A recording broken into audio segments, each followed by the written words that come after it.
Assalamualaikum warahmatullahi wabarakatuh.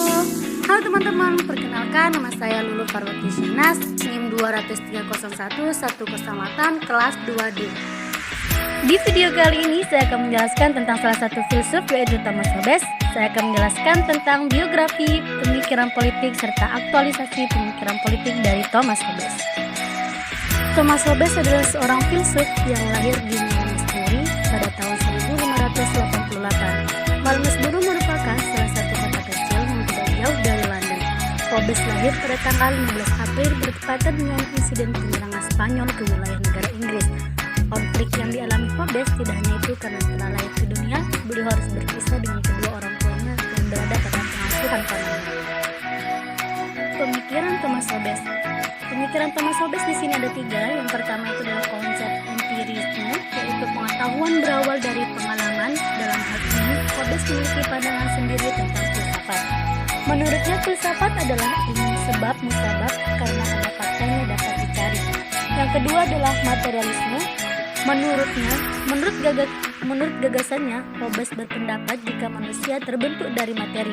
Dan yang terakhir adalah kemandirian filsafat.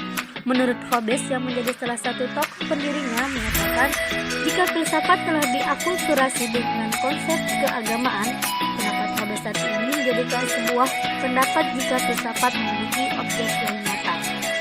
Selanjutnya, filsafat politik Thomas Hobbes. Hobbes menggambarkan negara sebagai negeri raksasa dan menyebutkan yang melegitimasikan diri semata-mata karena kemampuan untuk mengancam. Hal itu dikarenakan pada pemerintahan di zamannya terkenal dengan negara yang absolut. Hobbes tidak mau membenarkan kewenangan para raja, melainkan ia mau mendasarkan suatu kekuasaan negara yang tidak tergoyahkan. Pendasaran itu dilakukan dengan cara konsisten mendasarkan kekuasaan negara pada kemampuannya untuk mengancam para warga negara. Manusia dapat diatur morgometrikul secara mekanistik, apalagi organisasi masyarakat disusun sedemikian rupa hingga manusia merasa aman dan bebas sejauh ia bergerak dalam batas-batas hukum dan terancam mati sejauh tidak. Kehidupannya dapat terjamin berlangsung dengan teratur dan tentram. Selanjutnya yaitu pemikiran politik Thomas Hobbes. Ada tiga di sini pemikiran politik dari Thomas Hobbes. Yang pertama adalah Hobbes berpendapat manusia dalam keadaan alamiah bukanlah sejenis hewan sosial seperti yang dikemukakan oleh Aristoteles. Meski sama-sama memiliki naluri, manusia yang berbeda dengan hewan, naluri hewan mendorong seekor semut atau lebah untuk berkompromi dan berdamai. Jadi secara instinktif, semut dan lebah memiliki watak sosial.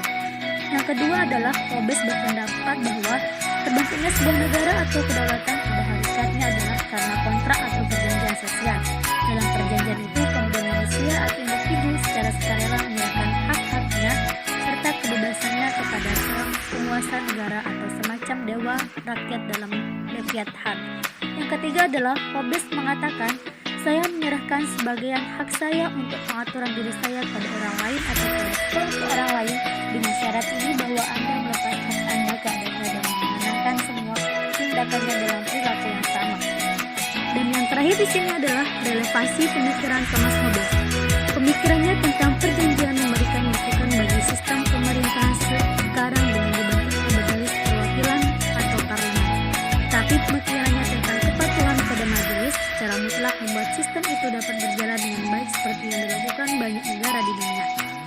Yang kedua, Thomas Hobbes dalam pemikirannya adalah salah satu yang memberikan sumbangan pada sistem pemerintahan pada masa sekarang.